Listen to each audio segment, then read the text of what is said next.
Okay, morning everyone. This is JJ from STBB. Okay, so the weekly analysis is in for this week, and next week we will be heading into week 20. Okay, so let's review what is going to happen in the forex calendar, or rather the economic calendar, and see how we can actually anticipate and plan our trade accordingly. Okay, so look at the forex factory calendar now. You can see on Monday it is actually quite quiet. Other than the news from New Zealand side, there isn't any other major news. Okay, so the important or the interesting news that are coming out will be Tuesday and Wednesday itself from the US side. So for the US side, PPI and also this CPI data are two of the critical news that is actually impacting or is related to inflation. So if the numbers actually favor a cool down or slowing down of the inflation, right? Then of course that could actually be implying that the inflation is actually slowing down and or is coming down lower as what the Fed wanted. So the interest rate or the narrative of an interest rate cut could be nearer in view. Okay, so that of course is not so good news for the USD. So I think if that were to happen, then of course USD is be correcting further down. Okay, so yep, that's on the US side. Then of course some other news like the news for Australian dollar, which is related to the employment. If you're trading on the Aussie dollar, then yep, do keep in mind that there will be a key news release on Thursday itself. All right, so these are the main news that will be much will be more interesting. Okay, for the week to come. Okay, so these are the news, and then going back to the chart for last week wise, I didn't really get into too much of a trade. Reason being, for the first 3 to 4 days, yeah, I was like down with illness, and I think most likely it's because of COVID. I'm not sure. I didn't really bother to go test, but yeah, I think it's more likely a COVID case for me. But anyway, so that with that being said, I didn't have much trade. I think the one that I remember was with silver, and then also with dollars, Swiss franc. Okay, so looking back at the I think the Swiss not Swiss franc, sorry, the silver trade was quite a nice one. Reason being that for the silver it is quite a nice trend, and also was much of like what I have anticipated. So so of course the thing is that I did mention that on the Sunday last week, right? There this was the push up, um this was the push up on the Monday itself. Yeah, so if there's a push up, if there's a there was a consolidation basically. So after the consolidation, there was a breakout over here. So this was where I took the long, and if you go down to a lower time frame, it could be easier for your eye to actually look at them, the consolidation, the breakout. It took a long, and yep, I did took a lot. I mean, I took some off here and then some off here, and then I think I took some of the long off from here as well. Okay, so yeah, after which it turns down. I mean, yeah, for anything that goes up, it will start to retrace. So next week wise, for my bias is still the same. So looking at silver, I do think that it could still go up. Okay, so but of course just keep in mind that this is a consolidation which it last played round wave. So just take note of the this zone. This was the zone. Okay, so it could be rejecting because yeah, I need to clear off this supply zone over here, and it could test a few times. I mean, I don't know, but for now it is a pullback, which maybe you can look for consolidation before it hits up again. Yeah, something similar to last week. But yeah, I mean, anything can happen. So just keep a lookout of what will be happening. Maybe we'll consolidate and push up, or maybe we'll consolidate and go down further. I mean, nobody know what will actually happen. But yeah, there's just keep an open mind what actually will happen. I mean, yeah, how the pullback actually plays out, and then act accordingly. Okay, so this is one of the okay. So this actually brings on the other to the analysis that I wanted to bring about as well. So yeah, this will be one of the trade that I'm looking at, or one of the pair that I will be looking at. Then let's revisit the US dollar first. So every time for the analysis, I will start with the US dollar, then I will trickle down to the majors or the binders that can be traded. Then I will also sometimes I will also spend some time looking at the indices if there are any interesting pair for you to actually trade commodities as well. Okay, so that is that. So forex, commodities, or indices. So these are the three main ones that I usually look at for trades itself.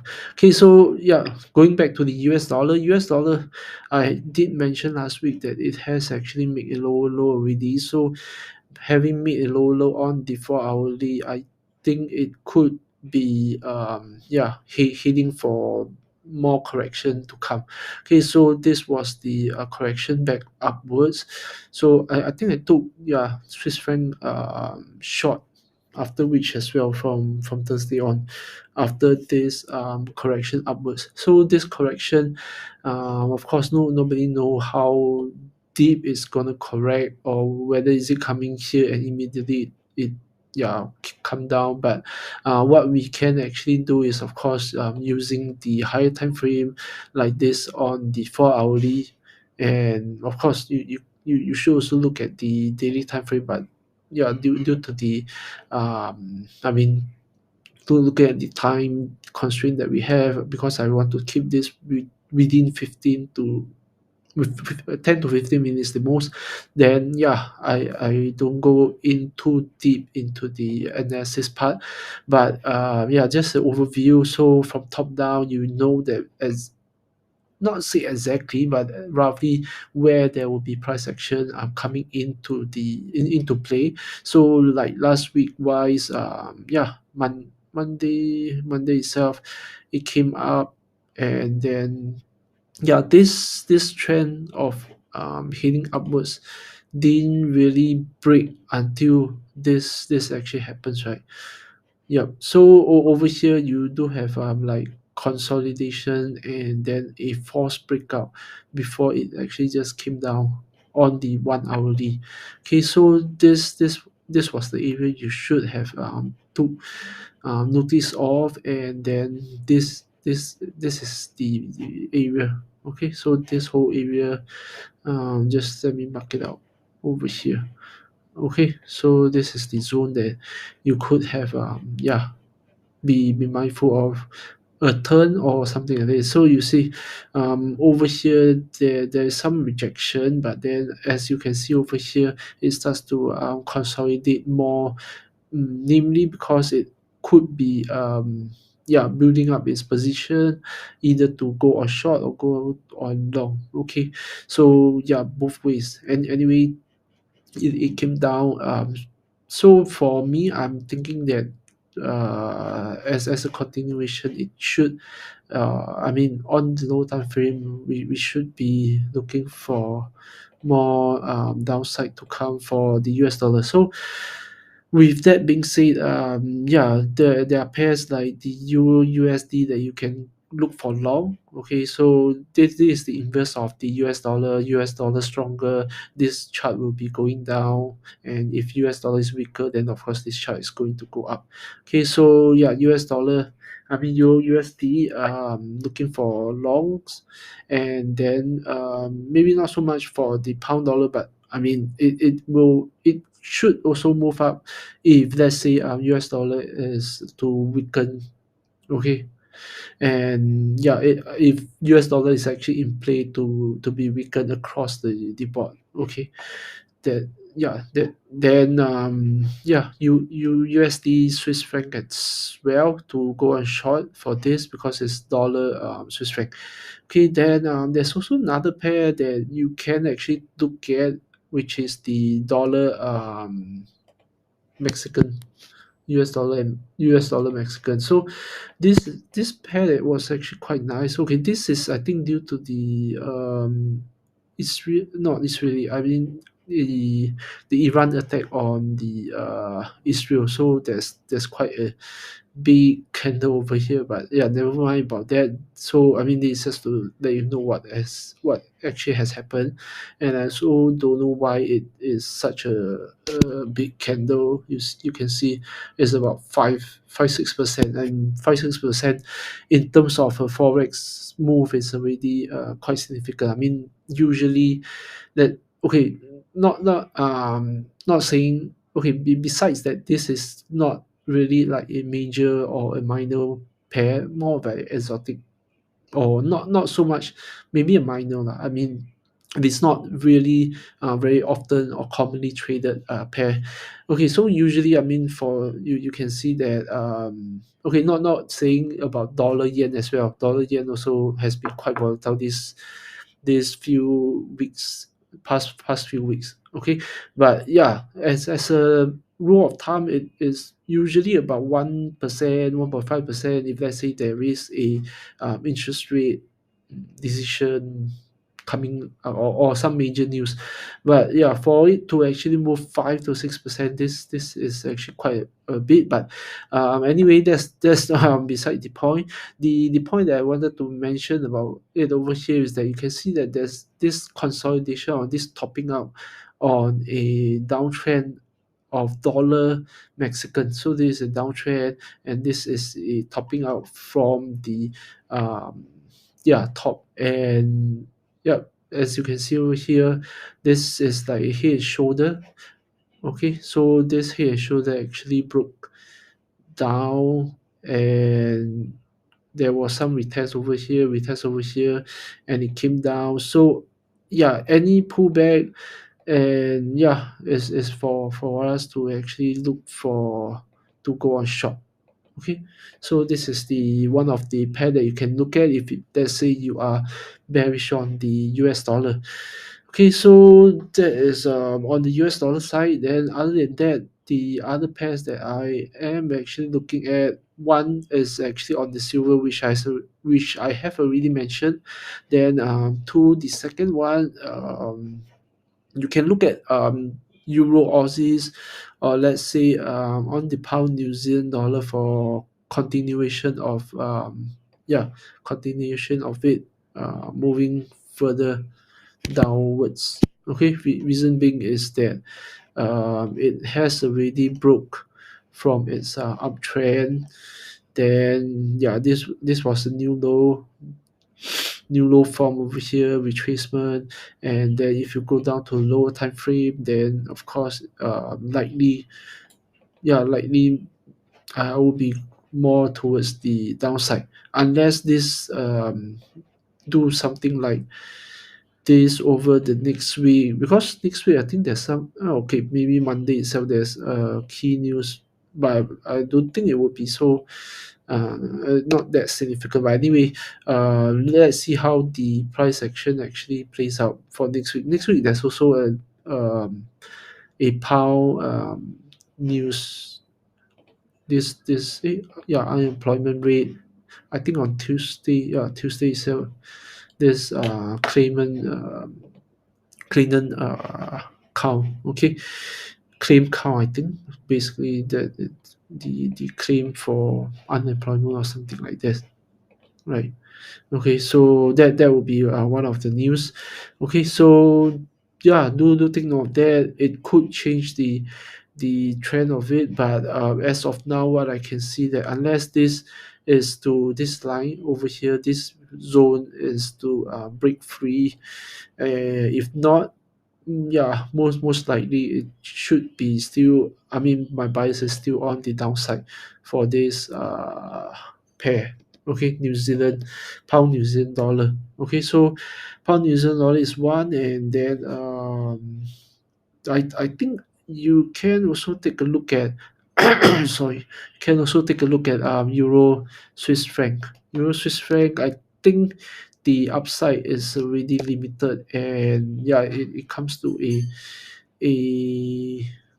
yeah, it could be coming to an end. I mean, you can look at the structure that is forming. You have a higher high, and then it came down. I think yeah, this is also because of the Iran and Iran attack on Israel, after which came back all the way up, but it didn't form a high that is yeah. I mean higher high as compared to the previous one. Then it starts to come down, and yeah, you can look at the 4 hourly. This seems like it's a head and shoulder. So yeah, I think likely this could be the turning point for the euro Swiss franc. So if next week there is a new low forming out, then yeah, I think most likely it should be coming down soon, after which, okay, considering that the euro has been quite strong against the Swiss franc for quite some time. Okay, and yeah, it could be time for it to finally make a turn. If not, then it could be also the case that it just consolidates sideways. Okay, so this is one pair that you can take a look on. I mean, keep a lookout on.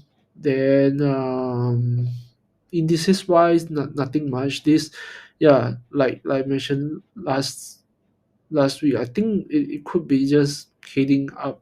There could be some correction head up, and it could also maybe, yeah, try to attack the all time high, which was here last April, last April, last month April. Okay, so yeah, I don't think I will be shorting, but yeah, more towards bias of getting this to go and hit for the all-time high.